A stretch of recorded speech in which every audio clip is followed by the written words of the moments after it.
nosotros, bebiste la copa de la ira de la mano del Padre hasta la última gota, para que nosotros podamos hoy beber de la copa de la bendición. Fuiste sepultado, te levantaste al tercer día con poder, diste señales, presentándote a tus discípulos una y otra vez por espacio de 40 días, y luego a la vista de ellos fuiste llevado al cielo, y hoy estás sentado a la derecha del Padre. Y un día, Señor, tú volverás por tu iglesia y volverás para juzgar a los vivos y a los muertos.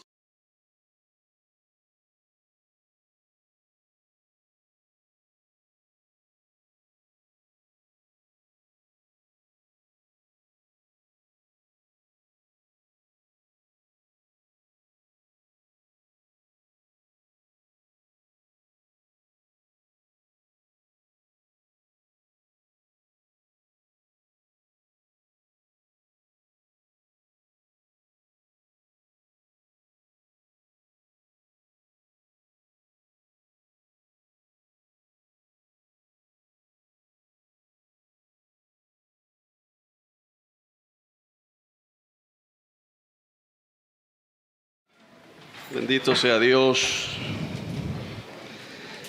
Como decía el pastor Haider, es un poco extraño estar el sábado aquí en culto. Por allí había una hermana diciendo que no iba a cocinar, que no iba a trabajar porque estamos en Sabbat. No estamos en Sabbat, hermanos, no celebramos el Sabbat. Pero estamos aquí, le damos gracias al Señor porque, como lo anunciamos hace 8 días, era estar nosotros. Sabemos que faltan muchos hermanos que no pudieron estar por otros motivos, muchos laborales también, pero era estar nosotros nomás o no hacer nada, y queremos tener la oportunidad de congregarnos, de animarnos unos a otros y compartir la palabra del Señor. Amén. Así que vamos a nuestras Biblias, y el día de hoy estaremos estudiando una breve porción de la carta del apóstol Pablo a la iglesia de Galacia, la carta a los Gálatas. Vamos a estar en el capítulo 1 y vamos a estar leyendo desde el versículo 6 al versículo 10. Vamos a leer en nuestro texto, así que cuando usted lo tenga, lo espero para que juntos leamos la palabra del Señor. Gálatas capítulo 1, versículos 6 al 10. ¿Lo tenemos?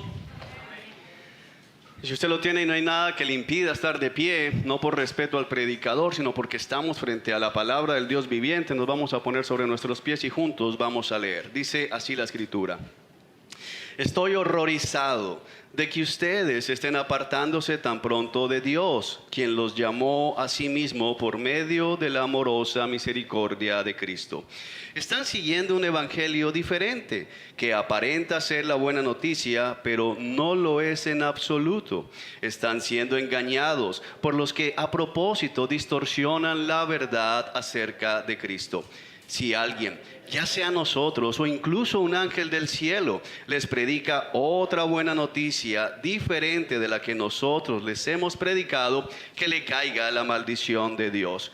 Repito lo que ya hemos dicho: si alguien predica otra buena noticia distinta de la que ustedes han recibido, que esa persona sea maldita. Queda claro que no es mi intención ganarme el favor de la gente, sino el de Dios. Si mi objetivo fuera agradar a la gente, no sería un siervo de Cristo. Vamos a orar por esta palabra. Señor, ayúdanos a meditar, que haya calma en nuestros corazones y en nuestras mentes mientras nos acercamos a tu palabra.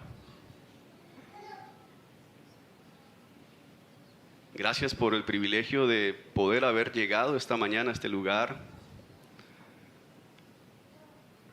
para proclamar tu escritura, Señor. Gracias por esa libertad. Y hoy oramos, Señor, reconociendo que nosotros en nuestras propias fuerzas no podríamos entender lo que aquí está escrito. Un ejercicio intelectual no significa entender lo que aquí está escrito. Así que confiamos en el poder de tu Espíritu Santo, porque yo como predicador, Señor, no tengo la capacidad para abrir tu palabra, Señor, y extraer lo que está en ella.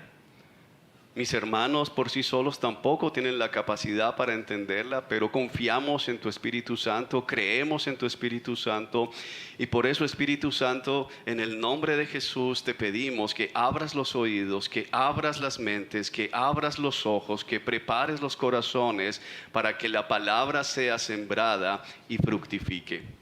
Te pedimos, Señor, que nos muestres a Cristo, que podamos ver a Jesús en la Escritura, que podamos centrar nuestras vidas en Jesús, entendiendo que no se trata de nosotros, sino se trata de Él.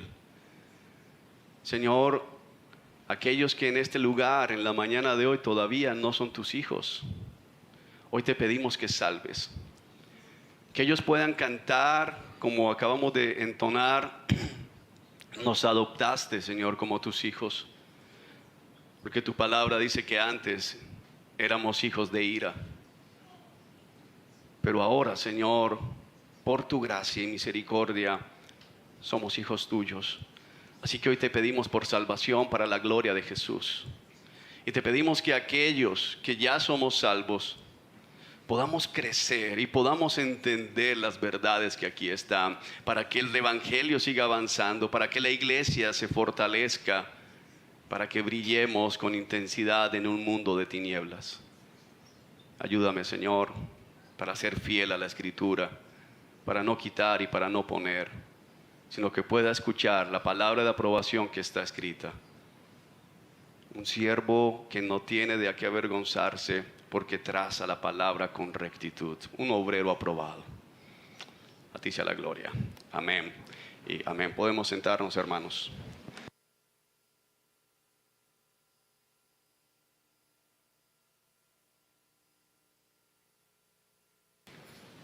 El domingo anterior estuvimos estudiando una porción de la carta a los Efesios, donde el Señor nos dejaba ver la familia de Dios, las características de la familia de Dios. Veíamos que es una familia bendecida, es una familia elegida, es una familia justificada, es una familia predestinada. Veíamos que es una familia que ha sido redimida y ha sido perdonada. Veíamos que el propósito de la familia de Dios es crecer en semejanza, en santidad, presentarse delante de Dios ante sus ojos santa e intachable. Y veíamos cómo eso obedece al proceso de la santificación que se da en medio de la iglesia. Por último, veíamos hace 8 días que la respuesta de la iglesia, la respuesta de la familia de Dios, precisamente es darle gloria a Dios. El día de hoy, espero por la gracia del Espíritu Santo que podamos recordar, para aquellos que ya estamos en el Evangelio, en Cristo Jesús, ¿cómo es que alguien llega a ser parte de la familia de Dios? Y cómo cuando alguien es parte de la familia de Dios, tiene que guardar su corazón y su mente para que ellos puedan seguir creciendo a imagen y semejanza de Dios.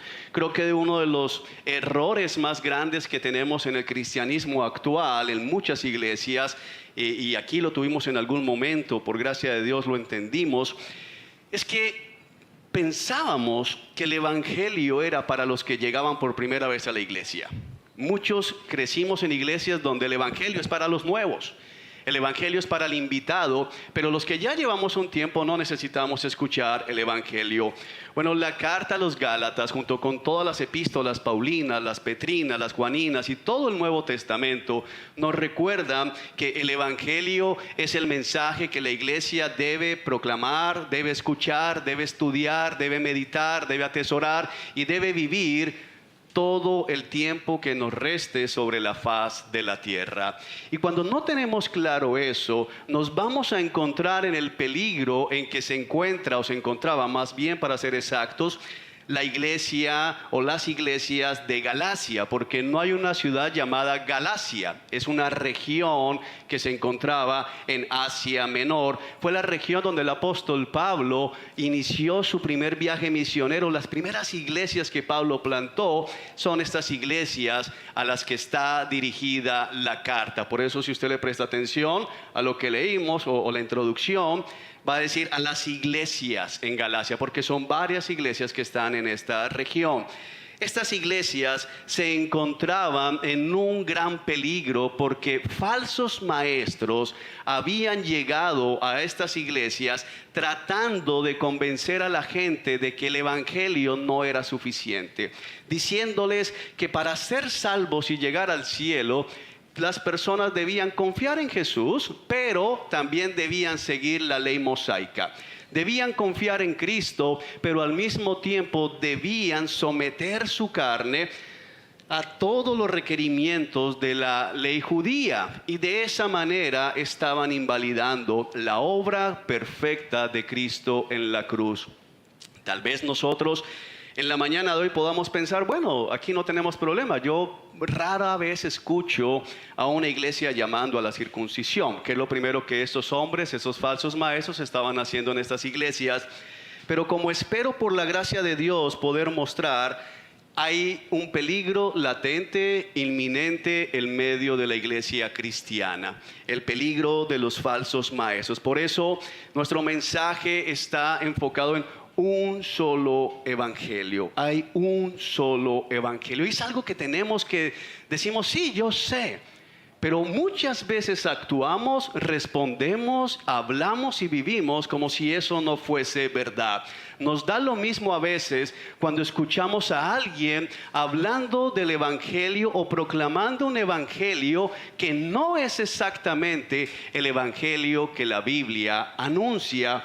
Y entonces cuando cedemos ante eso, estamos cayendo en el mismo engaño de los Gálatas, o peor aún, si lo estamos enseñando, de acuerdo a la Biblia, nos hemos convertido en falsos maestros.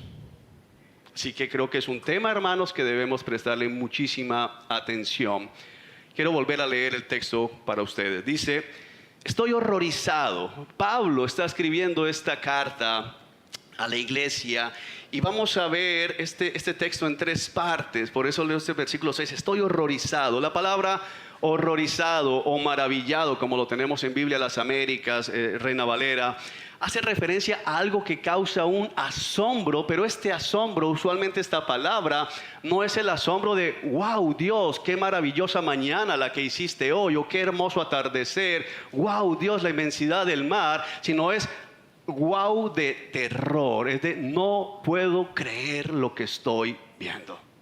No puedo creer lo que estoy escuchando, porque es tan malo, es tan perverso, es tan terrible, tan peligroso, que Pablo se asombra de lo que está escuchando y de lo que está viendo en las iglesias de Galacia. Así que veremos 3 puntos. Lo primero, un pastor asombrado. Nuestro segundo encabezado va a ser un evangelio adulterado. Y por último, un evangelio molesto. Son los 3 puntos que espero poder cubrir. Y los hermanos me ayudan con el contador, si no salimos a las 3 de la tarde.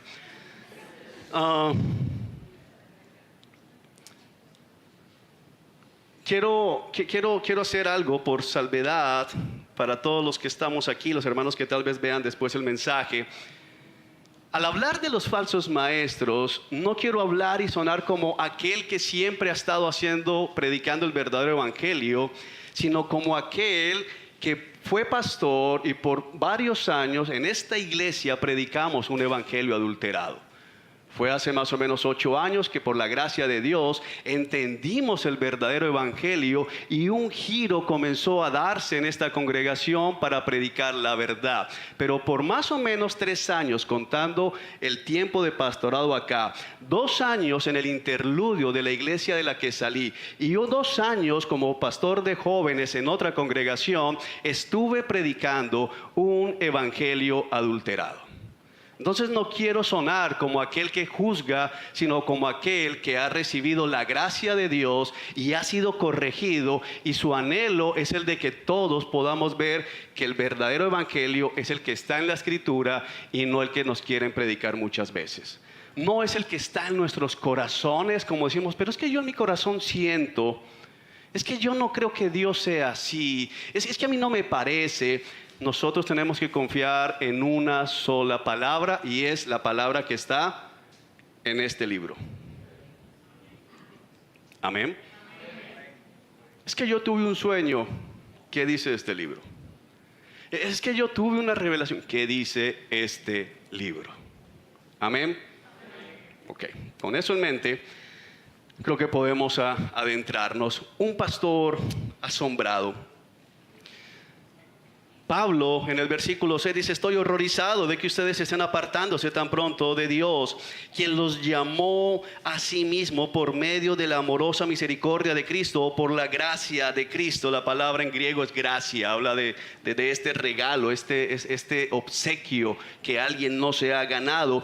Y Pablo se sorprende, y creo que debemos leer nuestro texto con esto en mente. No podemos leerlo como pasivamente, tenemos que ponernos en los pies de Pablo. Ahora, Pablo amaba esta iglesia. Quiero que entiendas, porque a veces leemos las cartas paulinas y decimos: Pablo era muy fuerte para hablar. Pero mis amados hermanos, si ustedes leen el libro de los Hechos, que será el libro que estudiaremos comenzando en abril, si Dios permite, nos vamos a meter de lleno en los 28 capítulos de Hechos. Pablo dejó todo atrás por el llamado de Cristo, y la primera región a la que se dirige después de pasar por la isla de Chipre es a estas iglesias. Él va a plantar estas iglesias. En la primera de estas iglesias es amenazado de muerte y tiene que salir porque es amenazado. En la segunda iglesia ya están a punto de apedrearlo y la iglesia lo saca, huyen con él para que no le hagan daño. En la tercera iglesia, que es Listra, a Pablo lo apedrean. Primero lo quieren poner como un dios, quieren ofrecerle sacrificios, pero luego de que él no acepta esto, lo van a apedrear y le van a dar tan duro que piensan que está muerto. El texto literalmente dice que lo dieron por muerto y lo arrastran después de apedrearlo hasta fuera de las puertas de la ciudad y lo dejan ahí tirado, dado por muerto. Así que Pablo amaba a estas iglesias. No estamos hablando de un pastor que se encuentra en su hotel 5 estrellas mandando un mensaje, un blog, algo por el estilo. Estamos hablando de un hombre que tenía en su cuerpo las cicatrices del amor por esta gente. Y ahora les dice: estoy horrorizado. ¿Cómo es posible que ustedes se estén apartando tan pronto de Dios? Se estén alejando. La palabra apartándose, se estén moviendo, hace referencia a alguien que estaba en un lugar y ya no está en ese lugar. Es decir, Pablo está apuntando a: ustedes tenían claras las cosas. ¿Qué está pasando? Yo les enseñé. Fui yo el que les prediqué. Es decir, que yo tengo certeza de que ustedes escucharon el verdadero evangelio. Pablo no está hablando a una iglesia de la que escuchó que le predicaron, dicen que son cristianos, pero Pablo dice: pero ellos no creen en que Cristo es Dios y que Cristo es hombre. Ellos, voy a corregir esto. Pablo está hablando como alguien que pasó noches y días completos predicándoles el evangelio, discipulándolos en el evangelio, sufriendo amenazas de muerte, sufriendo castigo corporal, y ahora se entera de que esta gente ha dicho: sí, seguimos creyendo en Jesús, pero no es suficiente. Pablo está horrorizado. Y yo quiero que tú y yo, mi amado hermano, podamos acercarnos a lo que viene con esta expectativa. Causa horror en el reino de los cielos cuando una persona que ha escuchado el verdadero evangelio comienza a cambiarlo. Causa horror en el reino de los cielos que con la Biblia en mano se predique un falso evangelio. Causa horror en el reino de los cielos que una persona tenga su Biblia, lea su Biblia, haya entendido el evangelio y luego diga: yo no creo que quiera decir eso. Causa horror, y es lo que está pasando aquí.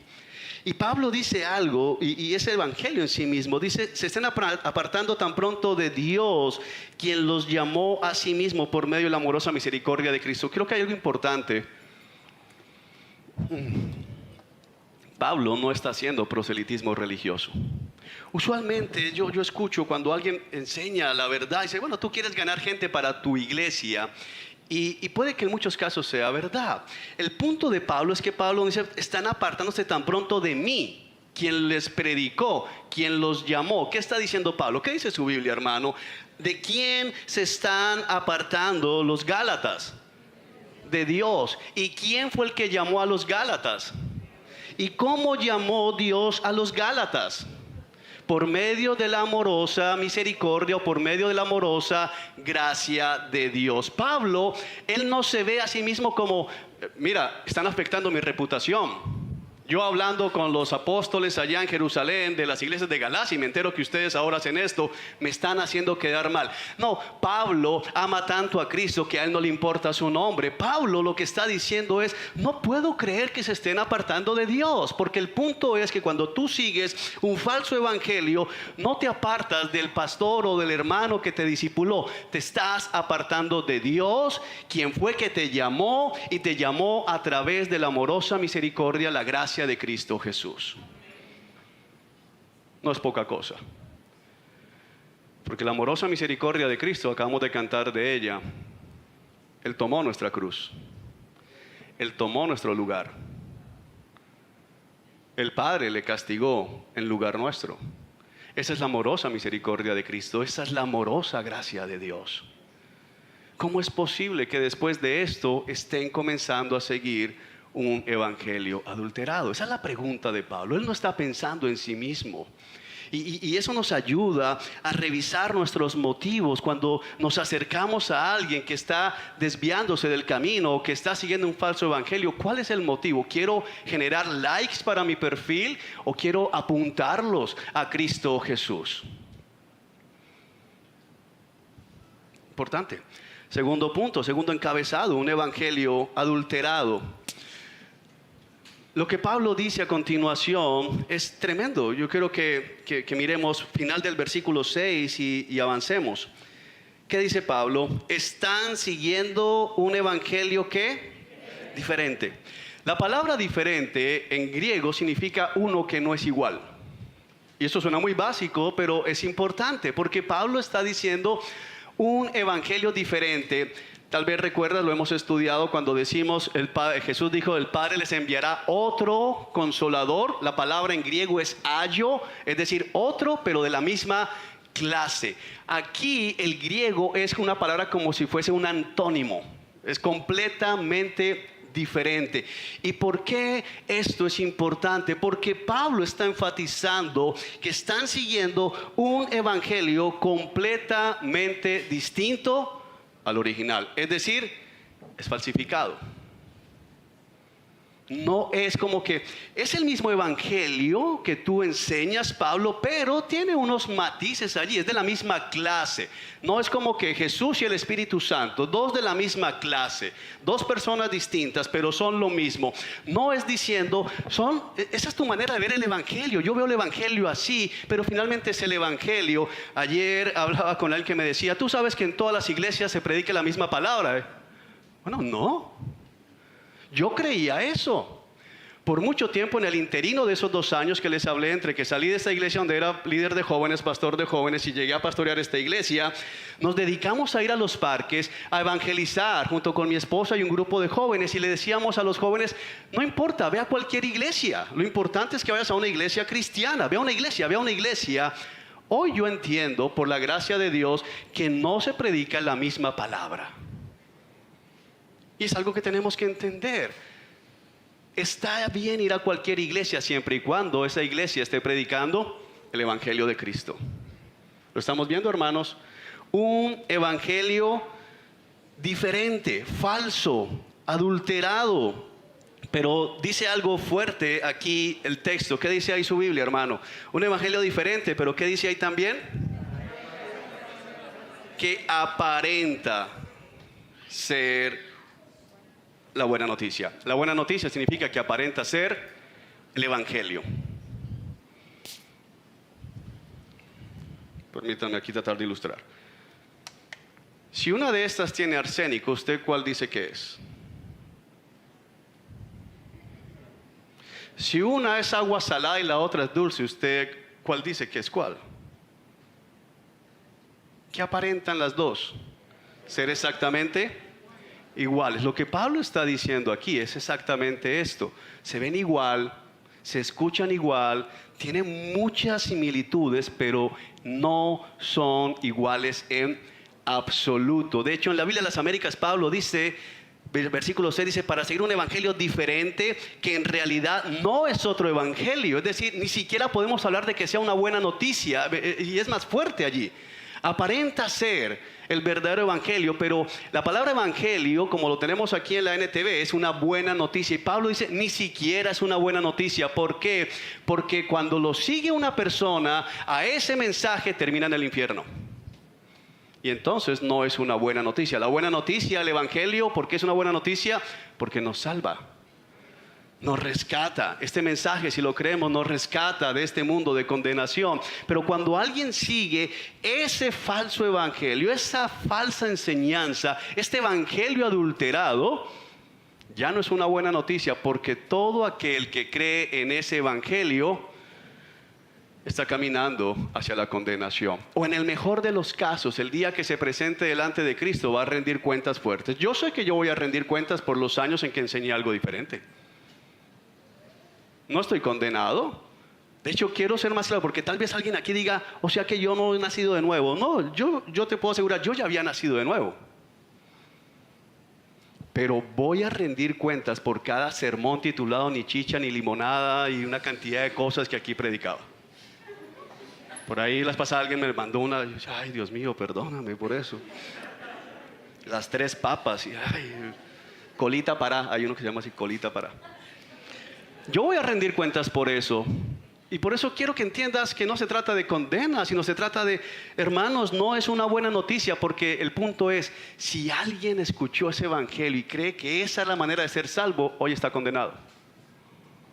Sin importar si asiste todavía a esta iglesia y sigue creyendo lo que enseñábamos hace 8 años atrás. Sin importar si está en otra iglesia, sin importar si está pastoreando, si sigue creyendo ese evangelio que yo enseñé, está condenado. ¿Vemos la gravedad de las cosas? Aparenta ser la buena noticia, pero no lo es en absoluto. No es el verdadero evangelio. Dice, escuché al pastor Paul Washer esta cita que me parece buenísima, no sé si es de él o de otro pastor, pero dice, el evangelio hoy en día lo han diluido tanto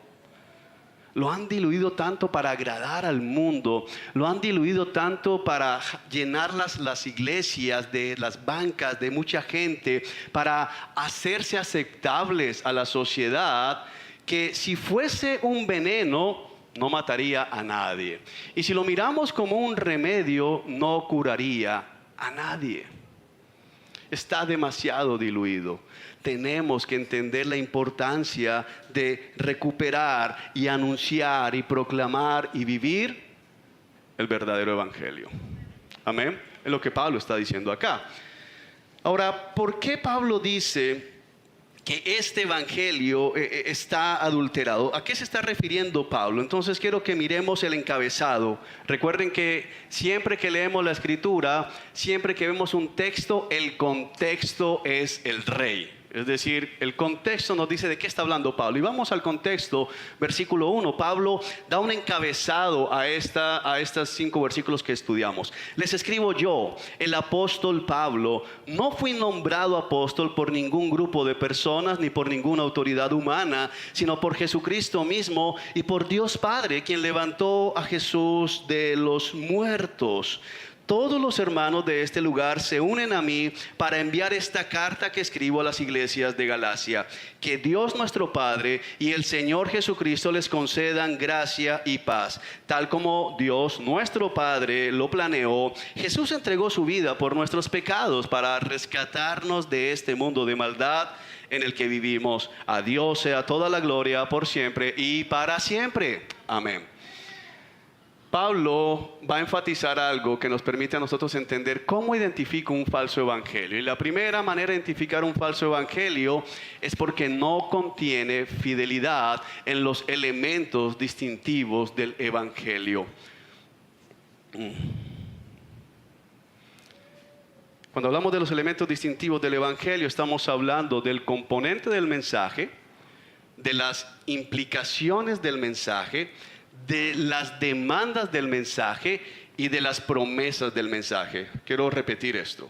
Cuando hablamos de los elementos del evangelio, de eso, estamos hablando del contenido del mensaje. Estamos hablando de las implicaciones del mensaje, de las demandas del mensaje y de las promesas o resultado de creer este mensaje. Y Pablo, al hacer esta introducción, este saludo a la carta, nos está mostrando el evangelio. Dense en cuenta lo que está haciendo Pablo acá. Elementos del evangelio. Dice Pablo: yo no recibí mi mensaje, el evangelio, por ninguna autoridad humana ni por ningún hombre, ningún grupo de personas. Pablo lo que está haciendo es la palabra en griego para ser humano.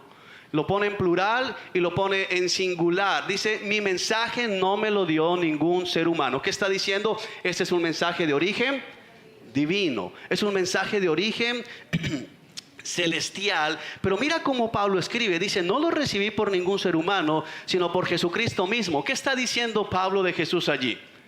Que Jesús no es ¿qué? Un hombre. Él dice: no recibí mi mensaje de ningún hombre, sino por medio de Jesucristo. No lo recibí por ninguna autoridad humana, sino por medio de Jesucristo. Lo primero que Pablo hace es elevar a Jesús, elevar a Cristo a la posición que le corresponde.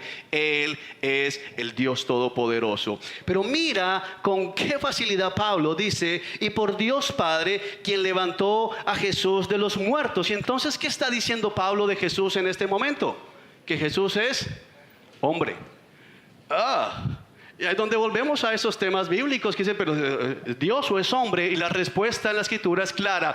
Él es 100% Dios y Él es 100% hombre. Por eso Jesús no puede calificar como un ser humano, aunque Él fue hombre y se encarnó y tuvo todas las características de un ser humano nacido de mujer.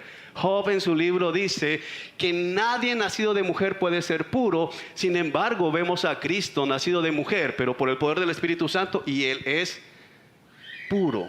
Pablo está enfatizando que el mensaje tiene un origen divino, pero que el protagonista de estas buenas noticias tiene una doble naturaleza, divina y humana. Si alguien no cree que Jesús es Dios, está creyendo un falso evangelio. Alguien dice: sabes, yo creo que Jesús vivió en obediencia, yo creo que Jesús fue a la cruz, yo creo que Jesús fue sepultado, lo levantaron de la tumba, yo creo que lo llevaron al cielo, pero Él no es Dios, es un ángel, o es como un mini Dios, como una escala encima de arcángel o arcángel, pero Dios no puede ser. Ese no es el evangelio. Y Juan en su primera carta dice: ¿quién es el anticristo? Lo pone en 2 puntos. Uno, el que no cree que Jesús es Dios, pero también el que no cree que Jesús vino en la carne. Y es lo que hace el segundo punto. Alguien puede decir: claro, Jesús es Dios, pero jamás se encarnó, porque Dios no puede tomar la forma de algo malo. Necesitamos recordar esto. El verdadero mensaje del evangelio declara sin ninguna duda que Jesús es 100% Dios y 100% hombre. No 99 Dios, 1 hombre, no es miti-miti. Ahora tú dices: esto no puede ser en tu cabeza y en la mía, porque tu mente y la mía son limitadas. Son como los de mi generación, más de 40, tal vez recuerdan los computadores que teníamos, que tenían disquete, ¿se acuerdan? Intente correr Windows en un computador de eso, no hay nada que hacer, se totea. O trate de meter en un 1100 una flecha WhatsApp y todo. No va a dar, no puede. Nosotros no podemos entender esto, pero los hijos de Dios por fe lo van a creer. Si alguien me dice: explícame cómo Jesús es 100, yo te digo: no tengo la menor idea. Pero yo sé algo: Jesús es 100% Dios y es 100% hombre. Amén. Algo contrario es falso. Ahora, no solamente Pablo implica que Jesús es hombre, sino que dice: quien levantó a Jesús de los muertos. Y fíjate cómo Pablo introduce nuevamente el evangelio a los Gálatas. Si Jesús fue levantado de los muertos, vamos a hacer un ejercicio de trazabilidad. ¿Qué significa si lo levantaron de los muertos? ¿Qué significa? Que Jesús estuvo muerto. Si Jesús estuvo muerto, tiene que haber muerto de alguna manera. Entonces Pablo está volviendo a recordarles el evangelio, diciendo: Jesús, el que fue levantado de los muertos, porque fue crucificado, fue sepultado, fue crucificado, porque vivió una vida perfecta y se encarnó. Es decir, Pablo está poniendo los elementos del evangelio que vemos en 1 Corintios capítulo 15, versículo 3 al 6. Esta es la buena noticia, que los salva si siguen creyendo en ella, la que les prediqué desde el principio, que Jesús, que dice allá 1 Corintios 15, vivió, fue crucificado, fue sepultado y fue levantado de entre los muertos. Elementos del Evangelio. Sigamos viendo.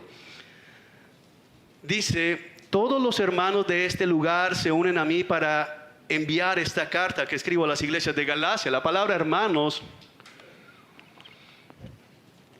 hace referencia en griego a hermanos unidos en torno a una creencia religiosa. ¿Qué está implicando Pablo acá? Lo que aprendimos en Efesios capítulo 1. Nosotros, Pablo dice, los hermanos de aquí, los que están conmigo, les escriben a ustedes, y está implicando algo del Evangelio. Quienes creen el Evangelio son adoptados por Dios. Pero si se acuerdan de primera de Juan, capítulo 1, versículo 12, que dice: mas a cuantos creyeron en él, se les dio el derecho de llegar a ser hechos hijos de Dios, que es otra de las grandes mentiras que la gente sigue teniendo el día de hoy. Todos son hijos de Dios. No es verdad, la Biblia no dice eso. Todos son criaturas de Dios, hechos a imagen y semejanza de Dios, portadores de la gloria divina, de la imagen divina, y por tanto son personas valiosas. Eso se conoce como la doctrina de Imago Dei. Pero no todos son hijos de Dios, solo los que creen en Jesús. Y según Juan, ¿qué es lo que nos muestra de Jesús? Jesús es Dios y Jesús es hombre. Y todo lo que hizo fue para probar que Él es el Mesías, el Cristo, el que había de venir. Y el resultado es que ahora somos hermanos. Y si somos hermanos, tenemos un solo Padre. Ese Padre es Dios, y entonces somos salvos. ¿Te das cuenta cómo Pablo comienza a construir? ¿Qué está diciéndoles Pablo? El verdadero evangelio dice que se es hijo de Dios únicamente por la fe, no por la obra de la circuncisión, no por la obediencia a la ley, no por rituales, no por algo que se te ocurra, no por venir el sábado en la mañana. Tal vez dices: yo fui de los que fue el sábado en la mañana. Eso tiene que contar para algo en el cielo, ¿no?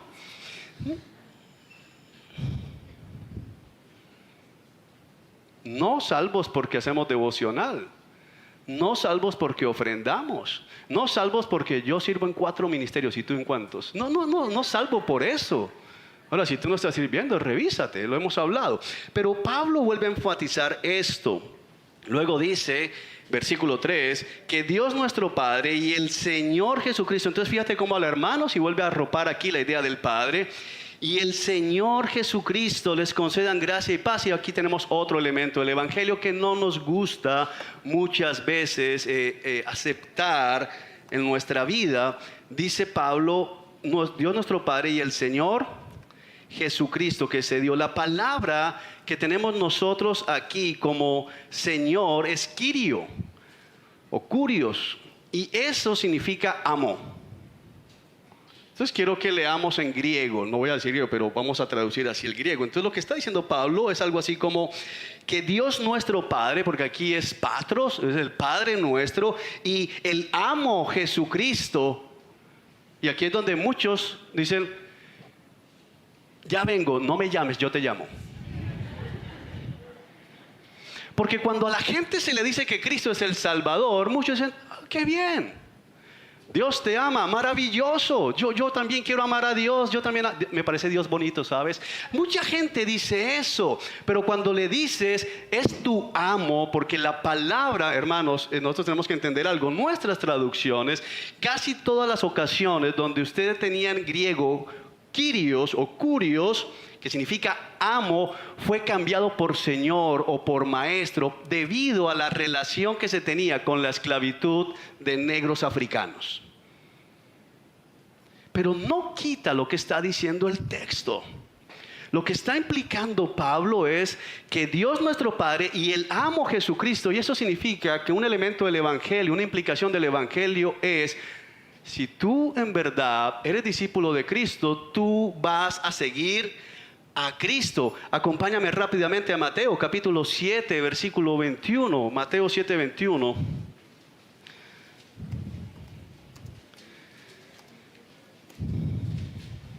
¿Lo tienes?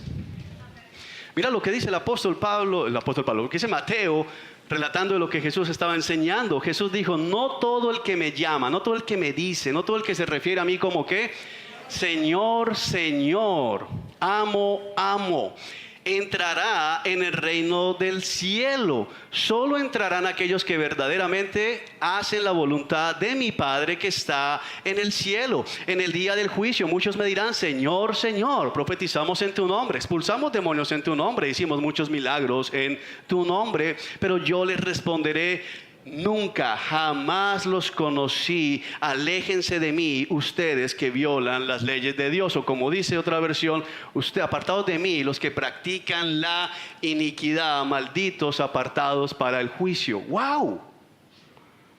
Pablo está diciendo exactamente lo mismo en Gálatas.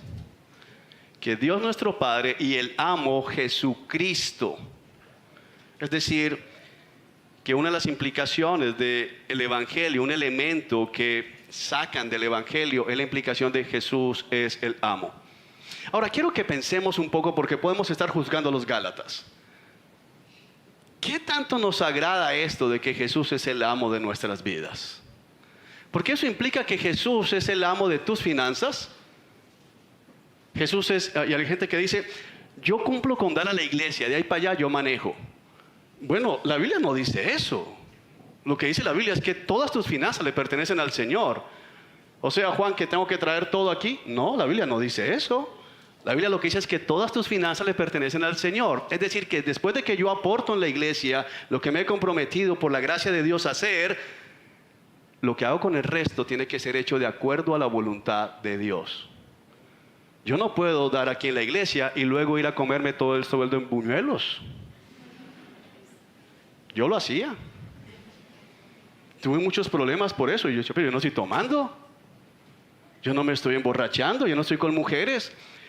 Solamente salgo con un billete de 50 y cuando llego a la casa digo: tengo 3,000, ¿qué hice hoy? Ah, ya sé, pasé por la 20 de julio.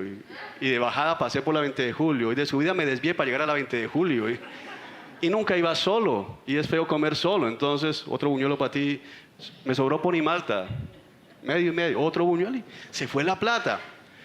Ay, ¿eso estuvo bien? No, no estuvo bien, porque no fue un buen mayordomo. Él es el amo de todas mis finanzas. Él es el amo de mi matrimonio. Él dice cómo debo tratar a mi esposa. Ay, Señor, pero tú no estás casado con ella. No se trata de eso, hermanos. Y no estoy hablando de mi esposa es un ángel. Se llama Angie, Ángela. Ángela. ¿Ya? Mi esposa sabe. Pero él dice que tengo que tratarla como un vaso frágil y que tengo que amarla como él ama a la iglesia. Eso no es opcional. Él dice cómo la esposa trata a su marido, cómo se somete a él. Mira, yo no creo que Jesús estuviera pensando en el siglo XXI.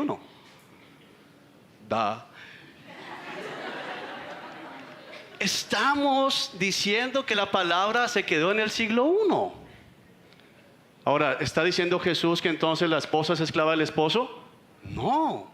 De hecho, si lees Efesios, lo que está diciendo es que la esposa va a ser cuidada, mimada, protegida, proveída por su esposo. Yo no sé qué mujer cuerda no quiere eso. No, yo quisiera un man que me trate como si fuera un man. ¿Qué es eso? Yo no entiendo la verdad. Pero así pienses eso, la Escritura dice otra cosa. Y si tú eres creyente, tú dices: ¿qué dice Dios del matrimonio? ¿Qué dice Dios de la paternidad? ¿Qué dice Dios del trabajo? ¿Qué dice Dios? Y no es opcional. Jesús, yo creo que aquí se te fue la mano. Yo creo que aquí, mira, ¿cómo hacemos esto? Ayer estaba leyendo anoche dos textos terribles. Uno estaba el reporte de un apologista muy famoso de sana doctrina, y salió ayer el reporte, ya él murió, pero el reporte de la investigación que hicieron, y parecía una película de terror. Cuántas mujeres abusó, cuántas mujeres fue infiel a su esposa al tiempo, y salía a predicar después de eso y decía: wow, qué terrible. Y luego miraba el reporte de otro hombre que salió pidiendo perdón, otro evangelista famoso, por haber dicho alguna vez que el matrimonio homosexual es pecado, y se está disculpando. Y aquí tenemos libros de él. ¿Qué pasa allí? Que no entendemos que Jesús es el amo. Eso implica. Ahora Pablo no se queda allí. Pablo dice: el Señor, el amo Jesucristo. Y a veces no le prestamos atención a las palabras, pero ¿qué está diciendo Pablo? Está diciendo Jesús Cristo. Jesús es el nombre que Jesús recibió, valga la redundancia, que significa Dios salva, Yeshua. Reciban, ¿qué es lo que dice Pablo? Que Dios nuestro Padre, el amo Jesús, es decir, el que salva. Jesús es amo, pero Jesús también es Salvador. Y luego dice Jesucristo, es decir, el Mesías. Todos los elementos del Evangelio. Y si dejamos algo por fuera, mis amados hermanos, no tenemos el Evangelio. Tú no puedes tener, hay gente que dice, yo tengo a Jesús como Salvador, pero no como Señor. Y hay unos que tienen a Jesús como Señor, pero no como Salvador, porque ellos piensan que se salvan a sí mismos por sus buenas obras. ¿Lo estamos viendo? Que ellos pueden presentarse sin mediador delante del Padre, están negando al Cristo. Y este es nuestro Dios, nuestro amo, nuestro Salvador, nuestro Mesías. No hay otro. Qué increíble, y solo en la entrada de la carta. A mí me encanta esto. Y luego dice el versículo 4, dice que les concedan gracia y paz. No está hablando de la paz que nadie pelea contigo. Está hablando de la paz con Dios. ¿Cuál es el resultado del Evangelio? Somos reconciliados con Dios. ¿Qué dice Efesios capítulo 2? Éramos enemigos de Dios por nuestra propia naturaleza, pero ahora somos amigos de Dios. Dice también Colosenses. En Cristo Dios estaba reconciliando al mundo consigo mismo. Si no se habla de esto, si este elemento no está, no podemos hablar precisamente de que Él sea el Salvador, del Evangelio verdadero.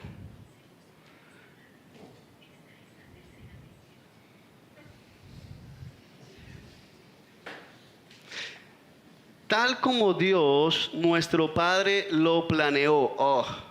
Pablo, otra vez te metes con esto de que no depende de mí, depende del Señor. ¿Qué está diciendo? Según su voluntad. ¿Qué está diciendo Pablo? Otro elemento. Ustedes no escogieron a Dios. Dios los escogió a ustedes. Fue lo que estudiamos hace 8 días. Dios los llamó a ustedes desde antes de la fundación del mundo. La Escritura dice que Dios nos escogió, nos predestinó, nos justificó, nos transformó, nos está santificando y un día nos glorificará. Pero todo eso es el plan de Dios. Pablo está apuntando, ¿qué hacen ustedes queriendo salvarse a sí mismos si eso no tiene que ver con ustedes?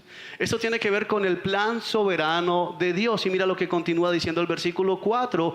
Como el Padre lo planeó, Jesús entregó su vida por nuestros pecados para rescatarnos de este mundo de maldad en el que vivimos. Y lo que está diciendo aquí Pablo, está hablando de las condiciones previas para la salvación. ¿Qué dice Pablo? Que Cristo dio su vida, es decir, la propiciación, el intercambio de la cruz. Cristo, el Cordero dado en rescate por los pecadores, la redención, por eso decimos que Él es el Redentor. Pero también Pablo está diciendo aquí que nos rescató de este mundo de maldad. Quiero que entiendas esto. ¿Cuál es el propósito de la obra de la cruz? ¿Qué dice su texto, hermano? Porque usted no tiene que creerme a mí. ¿Qué dice su texto? ¿Para qué nos redimió Cristo? ¿Cuál fue el propósito por el que Cristo fue a entregar su vida por nuestros pecados? ¿Qué dice allí? Para rescatarnos de un mundo de maldad en el que vivimos. En griego, y el texto es claro, y si seguimos leyendo lo vamos a encontrar, y por todas las cartas, la promesa del Evangelio es la vida eterna. Cuando el mensaje que se predica dice que por haber Cristo ido a la cruz y por tú creer ya no vas a tener enfermedades, o si te enfermas Él tiene la obligación de sanarte porque es que Él te ama tanto que te tiene que sanar sí o sí, o te tiene que pagar todas las deudas porque un hijo de Dios no puede vivir endeudado, o tiene que ponerte siempre en los mejores lugares, y si algo te pasa mal es porque va a venir algo mucho mejor aquí en la tierra. Es un falso evangelio. Porque la única promesa que el Señor da, nos la declara, y lo estudiamos por 2 años y medio en Juan, por ejemplo, entre muchos otros textos. Juan capítulo 21, que dice: estas señales se escribieron para que ustedes puedan, ¿qué? Creer que Jesús es el Hijo de Dios, el Mesías que había de venir. Y al seguir creyendo en Él, tengan dinero, salud, buenos puestos de trabajo, becas en el extranjero, vacaciones en Europa. No, tengan vida eterna. Y creo que por honor a la verdad, lo hemos estado bien hablado. Eso significa que entonces todos tenemos que ser pobres, enfermos, no tener ni siquiera cédula para no poder salir ni siquiera del barrio, porque viajar es pecado. No, de ninguna manera. La Escritura dice, pero el punto es que no hay promesa en el Evangelio de esas cosas. Pablo está recapitulando todo el Evangelio en la introducción del mensaje que les va a dar. No sé si lo estamos viendo.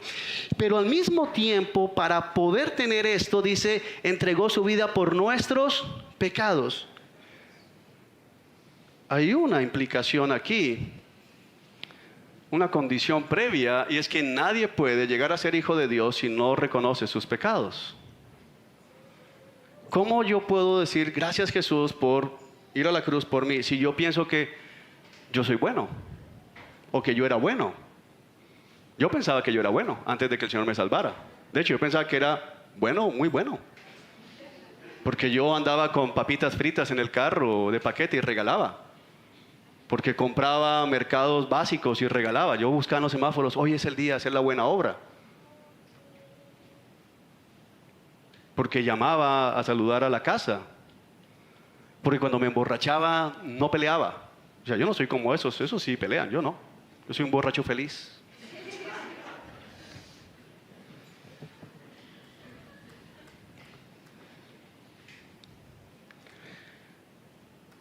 Él perdonó nuestros pecados en la cruz. Y por eso necesitamos anunciar al mundo que está condenado para poderle ofrecer al Salvador. Ese es un elemento del Evangelio. Quien no reconoce sus pecados, quien no confiesa su culpa, no puede ser perdonado. Lo dice el salmista, lo dice la Escritura neotestamentaria. David dice, mientras guardé silencio, mis huesos se fueron consumiendo, porque tu mano de justicia pesaba sobre mí día y noche. Pero me decidí a confesar mi pecado al Señor y Él me perdonó. Primera de Juan dice, si pecamos tenemos abogado para con el Padre en Cristo Jesús. Pero quien dice que no peca, miente y hace pasar por mentiroso a Dios. Un elemento esencial del Evangelio es reconocer nuestros pecados. ¿Por qué era tan peligroso lo que estaban haciendo estos hombres en el judaísmo? Porque les estaban enseñando que tenían que creer en Jesús, pero tenían que ganarse su salvación con sus buenas obras. No hay nada más antievangelio que eso. Mira los elementos. Ahora, Él nos rescató de este mundo de maldad en el que vivimos, y este rescate tiene dos aplicaciones. Préstame atención. La más importante para nosotros es que ya no vamos a ser condenados junto con el mundo, sino que vamos a recibir la vida eterna. Vamos para la Jerusalén celestial. Amén. Yo me emociono con eso. A mí me encanta pensar hay gente que no piensa en el cielo. Yo no sé por qué no piensan en el cielo. Yo pienso en el cielo. Yo miro las mañanas y yo pienso en el cielo, y no en el cielo como que, mira qué nube bonita. Las nubes son hermosas, pero yo pienso en el cielo cuando esté allá. Hay un anhelo en mi alma por estar allá con mi Salvador. Hay un anhelo cuando estamos en la alabanza, en que yo digo el día que lo pueda ver y pueda levantar mis manos delante de Él y le pueda cantar y decir, tú tomaste mi cruz. Hay una cosa emocionante para mí allí. Pero hay otra parte aquí, como nos recordaba el pastor Jerry hace 15 días. Pensamos en la cima de la montaña donde vemos la gloria de Dios, pero vivimos en un mundo caído, en el valle de la muerte y la desolación. Y Pablo está hablando precisamente de esto al decir, rescatarnos de este mundo de maldad en el que vivimos. ¿En qué manera somos rescatados del mundo de maldad en el que vivimos? Acompáñame rápidamente a Lucas capítulo 9 para entender un poco de ese rescate. Lucas capítulo 9 versículo 21. ¿Lo tienes? Jesús les advirtió a sus discípulos que no dijeran quién era Él. Eso se da después de que Él les dice que Él es el Mesías. Y dice el Hijo del Hombre tendrá que sufrir muchas cosas terribles. Les digo, será rechazado por ancianos, por los principales sacerdotes y por los maestros de la ley religiosa. Lo matarán, pero al tercer día resucitará. Y entonces dijo a la multitud, presta atención, si alguno de ustedes quiere ser mi seguidor, es decir, quiere ser mi discípulo, quiere ser creyente, tiene, no dice puede, dice tiene, es una obligación, no es una opción, es un mandato, es una condición. Tiene, ¿qué cosa? Que abandonar su manera egoísta de vivir. Y algunos piensan que ser egoísta es el que no da papas. Es el que come solo. Yo he visto aquí egoístas, que cuando uno dice, huele a comida, y uno, pero ¿dónde está? Están por allá metidos en el cuarto. Eso es egoísmo, está mal. Pero ese no es el único egoísmo, o no es el egoísmo al que apunta Jesús aquí. El egoísmo al que Jesús apunta es el pensar en lo que a mí me gusta, en lo que a mí me conviene, en mis planes, en mis sueños, en mis deseos, en mis proyectos. Vivir la vida como si yo fuese el centro del universo. Y eso se refleja muy fácilmente, mis amados hermanos, en nuestras oraciones. ¿Cómo oramos? Señor, cúrame, Señor, dame, Señor, ábreme allí, Señor, ciérrame aquí, Señor. No estamos pensando en la gloria de Cristo.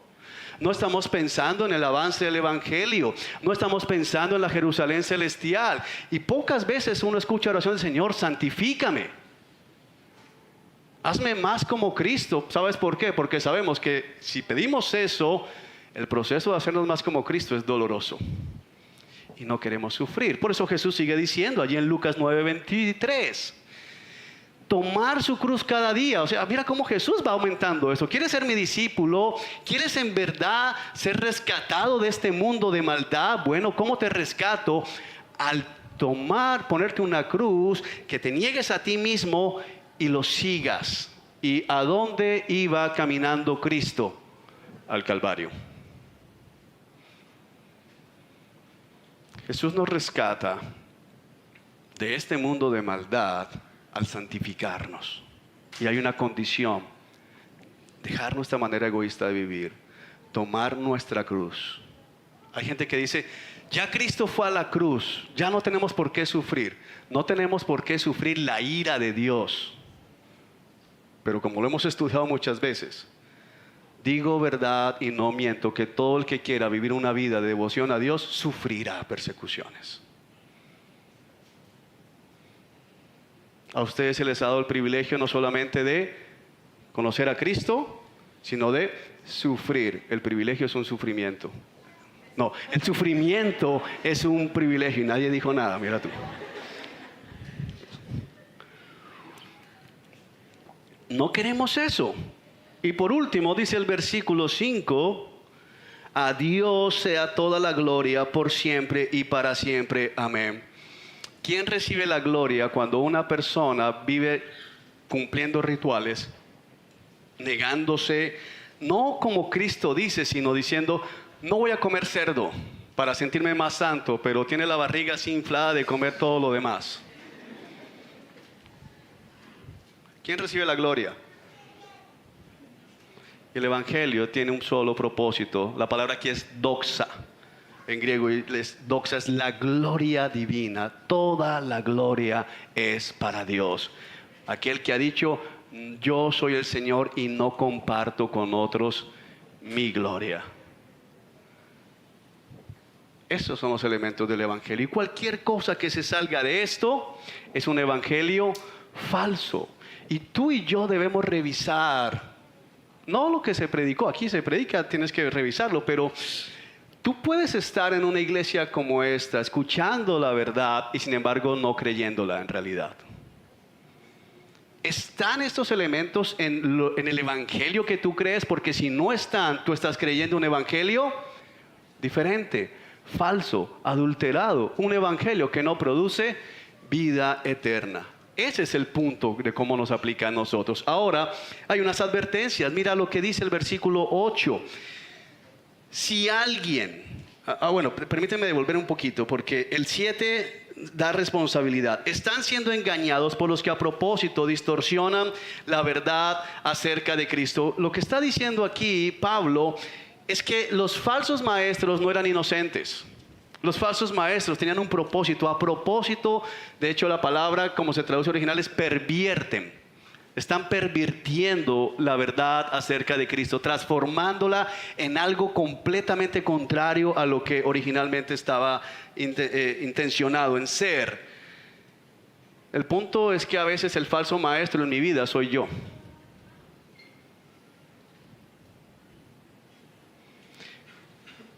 Voy a repetirlo para que nos vayamos el sábado a pensar. Mañana hasta el toque de queda. El falso maestro en mi vida muchas veces soy yo. Que digo, no, con mis hijos no va a ser así la crianza. Que digo, mis finanzas no van a ser así. Que digo, yo no creo que Dios quiera que yo deje de hacer esto, o que a Dios le moleste que haga esto. Sí, yo sé, pero yo no creo. Yo creo que eso era para el primer siglo. Y comenzamos a hacer esta serie de ejercicios donde versículo 2 me aplica. Versículo 3 le aplica a mi esposa, ella tiene que pararle bolas a esto, eso es para ella. Versículo 4, no, a nadie, yo no creo que a nadie hoy le aplique. ¿Y cómo llegamos a esa conclusión? No hacemos eso con ningún otro tipo de texto. Está aquí, es para nosotros. Lo contextualizamos, pero es para nosotros estas verdades. Amén. Entonces aquí, ¿cómo contextualizamos? No hay gente pidiendo circuncisión, pero escuchamos voces que nos llaman muchas veces dentro de nuestro corazón a decir, no tienes que negarte, ya Cristo fue a la cruz, disfruta. O Cristo fue a la cruz, pero tú tienes que poner tu parte. Y es igual de falso. De hecho, si tú vas a Génesis 3, la serpiente hace eso. Vemos a la serpiente aumentando y quitando. En verdad Dios dijo que no pueden comer de ningún árbol. ¿Qué hizo la serpiente allí? Aumentó. Y luego dice Eva, Dios dijo que si comemos moriremos. ¿Y qué dijo la serpiente? No es verdad, no van a morir. Disminuyó. El evangelio es adulterado por ponerle o por quitarle. No podemos cambiarlo. Amén. Dice el verso 8, si alguien, ya sea nosotros o incluso un ángel del cielo, les predica otro evangelio diferente del que nosotros les hemos predicado, que le caiga la maldición de Dios, que sea anatema. Eso significa que sea declarado y destinado execrable. Eso es lo que significa en griego, algo para ser destruido por Dios mismo. Y dice en el verso 9, les repito lo que ya hemos dicho, si alguien predica otra buena noticia, otro evangelio diferente del que ustedes han recibido, que esa persona sea maldita. ¿Por qué Pablo hace este énfasis en estos dos versículos? Porque somos fácilmente engañados. ¿Tú sabes de dónde salieron los mormones? De un pastor cristiano que dijo que tuvo una visión, el ángel mormón, que es el que usted ve allí en la 51B con la trompeta.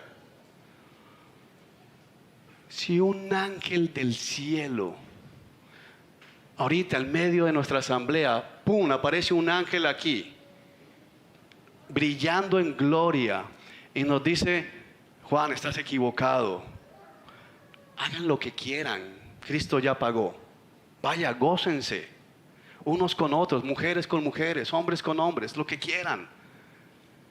¿Cuántos dirían, tú no viste al ángel, el ángel lo dijo? Pablo dice, aun si un ángel del cielo.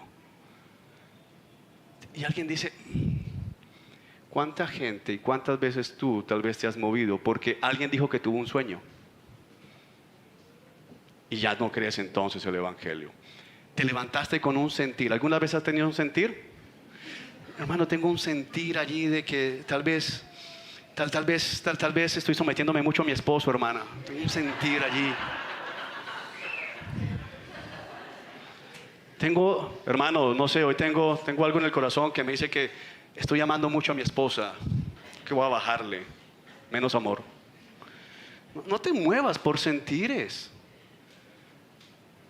menos por la famosa frase de hoy en día, siento paz. ¿Tú has sentido paz? ¿Pecando? Sí, yo la sentía y la siento a veces. No está en paz. Mucha gente dice, si no fuese de Dios, no estaría en paz. ¿Tú has visto a alguien yendo a la taberna así?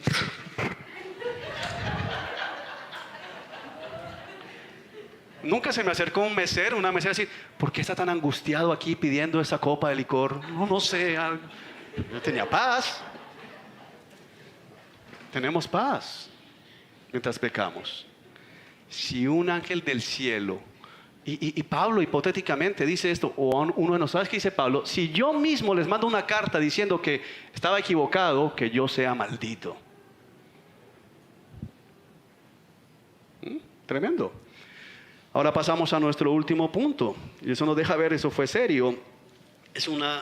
¿Por qué lo adulteran muchos? ¿Por qué el evangelio es molesto? La verdad, tenemos que ser sinceros, el evangelio es molesto, es una buena noticia, pero es molesto. Porque le estamos diciendo a la gente que están condenados, que hay alegre en eso. ¿Qué hay de alegre decirle a la persona, bueno, ¿tú para dónde crees que va tu alma si mueres el día de hoy? ¿Para el cielo o el infierno? No, yo creo que para el cielo. ¿Por qué crees que va para el cielo? Porque yo me porto bien, porque yo no mato, porque yo...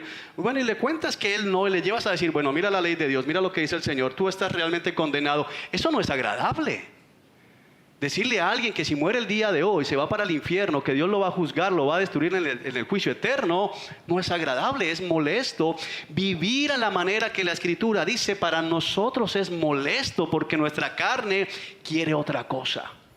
Nuestra carne tiene otros deseos y es molesto. Y en un siglo como el que vivimos nosotros, en el siglo XXI, el mensaje, el contenido, las implicaciones, las recompensas del evangelio son molestas para el mundo. La comunidad LGBTI mandó una carta a una iglesia cristiana quejándose de que este pastor del que les estaba hablando predicó y dijo que el homosexualismo era pecado y que Dios no aprobaba el matrimonio homosexual. Y como la comunidad LGBTI en Nueva York mandó esa carta a una catedral cristiana, esa iglesia sacó un comunicado pidiéndole perdón a la comunidad LGBTI por haber permitido que este hombre falto de amor hubiese dicho tal cosa. Y este hombre, después de ver la carta a la catedral, temiendo que sus ventas se bajen, ha salido a decir, me arrepiento de lo que dije, perdónenme. ¿Por qué? Porque no tienen el sentimiento que tiene Pablo acá, el propósito de Pablo. ¿Qué dice Pablo? Queda claro, versículo 10. Que no es mi intención ganarme el favor de la gente, sino el de Dios. Tú tienes que tomar una decisión a quién quieres agradar, a Dios o al mundo. No puedes agradarlos a los dos. Ahora, Pablo no dice, queda claro que mi intención es ganarme el descontento de la gente, porque hay como cristianos que la buscan. Con todo el mundo pelean. En las redes sociales es pelea y pelea. Y a todo el mundo le dicen condenado, condenado, diablo, diablo. A todo el mundo. Es una cosa molesta. Pablo no dice eso. Pero Pablo sí dice que su intención no es ganarse el favor de la gente. Hay una diferencia entre querer molestar a la gente y no me interesa lo que piense la gente. Lo que el primero que le enseñamos a los predicadores que estamos formando, a los pastores que estamos entrenando es: ustedes no predican para que la iglesia se sienta bien. Si a la iglesia le gusta el mensaje o no le gusta el mensaje, no es problema nuestro. Yo tengo que predicar pensando en que Dios apruebe mi mensaje. No hay más. Eso es lo que Pablo está diciendo acá. Y dice, si mi objetivo fuera agradar a la gente, no sería un siervo de Cristo. No sería, la palabra siervo aquí es doulos en griego, no sería un esclavo de Cristo. ¿Cómo se veía Pablo a sí mismo? Como un esclavo de Cristo. Aunque lo dijo, soy hijo de Dios, pero soy esclavo, le pertenezco a Cristo. Nadie puede ser un verdadero creyente si quiere agradar al mundo. El mundo va a exigir. El mundo te va a decir que rectifiques. El mundo te va a decir que dejes de decir estas verdades. El mundo te va a decir que dejes de hablar de que Jesús es el único camino. El mundo te va a llevar a decir que no tienes que vivir como la Biblia dice. El mundo te dice que cuestiones lo que aquí está escrito. Pero tú tienes que tomar una decisión a quién quieres agradar. Porque no puedes servir a dos señores. Amén. Vamos a orar, mis hermanos, pidiéndole al Señor que nos ayude a evaluarnos a nosotros mismos en esta mañana y a ver de qué manera nosotros estamos en el peligro de caer en las falsas enseñanzas. No necesariamente por ver un mensaje en internet, sino por escuchar nuestro propio corazón, que nos lleva por caminos diferentes, como dice Jeremías. No hay cosa más engañosa que el corazón humano, terriblemente engañoso, dice el profeta. ¿Quién lo puede comprender? Y mientras meditas eso allí en tu puesto, un momento, yo quiero dirigirme a aquellos que lo que escucharon en la mañana de hoy no es lo que ustedes han escuchado. A quienes no han creído estos elementos del Evangelio, que puedan recordar que la Escritura aquí está siendo clara y dice, parecen pero no es. Que compares el mensaje que has creído con el mensaje que está escrito en la palabra. Y si no es igual, confía en la Escritura. Desecha lo que tengas que desechar para que te puedas aferrar a Cristo. Y para aquellos que por gracia han creído la verdad, recuerden que es por gracia y no por sus méritos. Recuerden que, como lo dije al principio, aquí por un tiempo predicamos un mensaje adulterado. Hablamos de Jesús, hablábamos de la cruz, hablábamos del amor del Padre por los hombres, hablábamos de la necesidad de vivir unas vidas santas, pero no habíamos entendido que era solo por gracia. Y eso produjo moralismo, eso produjo orgullo. No permitas que el aferrarte a lo que te enseñaron o a lo que tú fabricaste del Evangelio en tu corazón te aparte, como Pablo lo dice, de aquel que te ha llamado. Confiemos en Cristo, solo en Cristo. Vamos a responder en oración, mis hermanos. Y vamos precisamente a pensar en aquella cruz donde se dio nuestra salvación. Y pidámosle al Espíritu Santo que mientras cantamos en respuesta de adoración al Señor por la palabra que nos acaba de dar, nuestros corazones puedan ser revisados y evaluados a la luz de lo que está escrito. A Él sea la gloria. Gracias te damos, Señor, en esta mañana. Gracias